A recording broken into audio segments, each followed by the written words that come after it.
badan semua loh Pak. Bernana di dalam ada Pak. Kekerasan terhadap asisten rumah tangga kembali terjadi di Batam, Kepulauan Riau.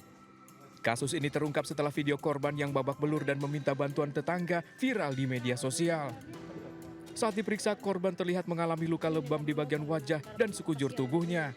Warga Sumba, Nusa Tenggara Timur ini pun langsung dibawa ke rumah sakit untuk kepentingan visum dan pengobatan. Selain korban, pelaku juga menganiaya sepupu korban yang juga bekerja sebagai pembantu di rumah pelaku.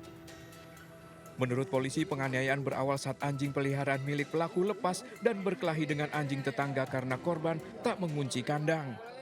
Lupa ditutup kandangnya sehingga binatang peliharaan tersebut, yaitu anjing itu berantem, berkelahi dan adanya luka di binatang tersebut sehingga membuat pelaku ini geram dan melakukan penganiayaan terhadap korban.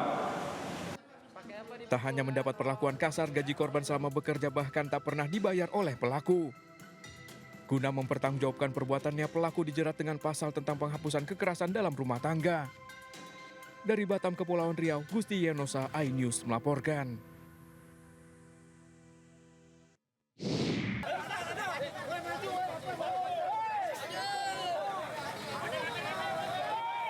Inilah aksi ratusan sopir truk yang memblokir akses jalan menuju Bandara Zainuddin Abdul Majid dan Pelabuhan Lembar.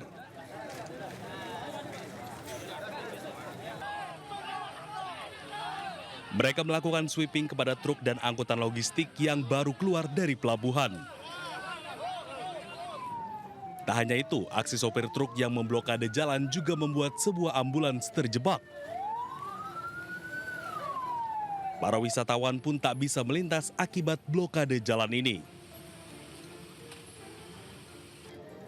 Ratusan supir truk ini menggelar aksi untuk menolak rancangan undang-undang overdimension overload yang dianggap merugikan mereka. Yang diuntungkan nanti dalam hal ini, undang-undang odol ini yang diuntungkan nanti pengusaha, rakyat yang di penjara. Itu persoalannya. Aksi para sopir truk tersebut membuat arah bandara dan pelabuhan lumpuh total sehingga memicu amarah pengguna jalan lainnya. Polisi pun meminta para sopir truk segera membuka blokade jalan. Bukan hanya untuk kepentingan sendiri, tapi untuk kepentingan bersama. Jalan ini bukan jalan milik sendiri, ini jalan umum. Rekan-rekan juga pengguna jalan rekan-rekan juga kan. Gimana kalau rekan-rekan lagi bawa mobil di stop? Meski telah dipersuasi oleh polisi, namun para sopir truk enggan membubarkan diri. Mereka mendesak rancangan undang-undang overdimension overload segera dibatalkan. Dari Lombok Barat, Nusa Tenggara Barat, Muzakir, iNews melaporkan. Domisili, tapi sama aja dengan donasi. Berarti Bapak yang menentukan berapa kilo itu. Semua donasi ada yang apa? Domisili itu gitu. Sejumlah kepala desa di Kecamatan Jati 7 terlihat emosi setelah menyampaikan alasan kenapa warganya tidak diterima SMA Negeri 1 Jati 7 pada tahap awal kepada pihak sekolah setempat. Sebanyak 15 kepala desa menggeruduk SMA Negeri 1 Jati 7 setelah warganya tak terima di SMA setempat dan pihak sekolah memprioritaskan siswa baru di luar Jati 7. Tuntutannya ingin seadil-adilnya lah. Artinya ada istilah, di sana bumi dipijak, di situ langit dijunjung. Artinya SMA 177 itu adalah kepunyaan warga Jati 7. Jadi kami kan tahu silsilah dari awalnya itu bagaimana awalnya nginep di SMP, SMA nginep di SD sekian tahun, terus bisa membangun, ditarik supaya yang daftar. Sekarang kami sudah pada tua kan tahu persis perjalanan SMA ini. Nah sekarang udah besar, udah gede, ternyata melupakan terhadap kacang lupakan kulitnya gitu. Jadi ingin ada kebijaksanaan yang lebih hebat. Kepala SMA Negeri 1 Jati 7, Enjen, menjelaskan pihaknya akan berkoordinasi dengan pimpinan perihal adanya tuntutan kepala desa. Karena kami melaksanakan kegiatan SPMB sesuai dengan aturan yang berlaku, sesuai dengan Juknis, sesuai dengan Permen. Karena kami di sini hanya sebagai pelaksana ya kebijakan dan pelaksana aturan, bukan sebagai pembuat aturan. Kepala desa akan melakukan aksi unjuk rasa jika tuntutannya tidak diakomodir pihak sekolah. Dari Majalengka, Jawa Barat, Muhammad Zaini Johadi, iNews melaporkan. Halo, selamat ulang tahun.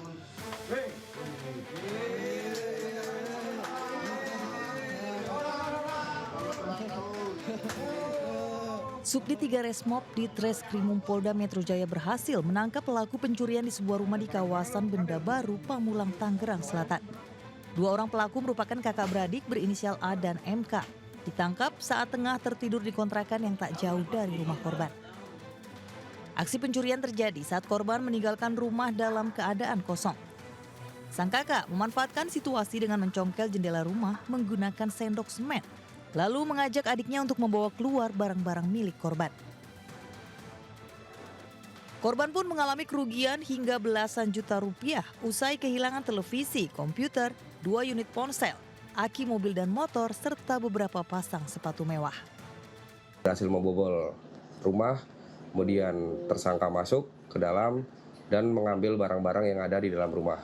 Namun demikian, karena sang kakak merasa kesulitan membawa barang, keesokan harinya sang kakak kembali bersama adiknya bersama-sama untuk mengambil barang-barang yang ada di rumah. Kedua pelaku pun dijerat pasal 363 ayat 2 KUHP dengan ancaman hukuman 9 tahun penjara. Dari Jakarta, Dian Helmi Sayengbati, iNews melaporkan.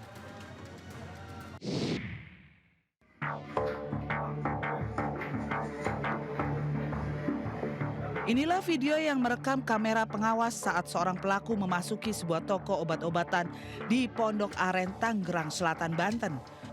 Bukan tanpa sebab pelaku yang datang berboncengan ini menukarkan uang receh koin yang dibawanya dengan lembaran uang kertas kepada pemilik toko.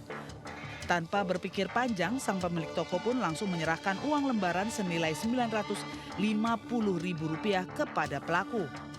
Namun naas, usai para pelaku kabur, sang pemilik toko baru menyadari bahwa dirinya tertipu lantaran nominal uang receh yang diserahkan pelaku tidak sesuai dengan uang yang ia berikan, hingga alami kerugian senilai Rp686.000.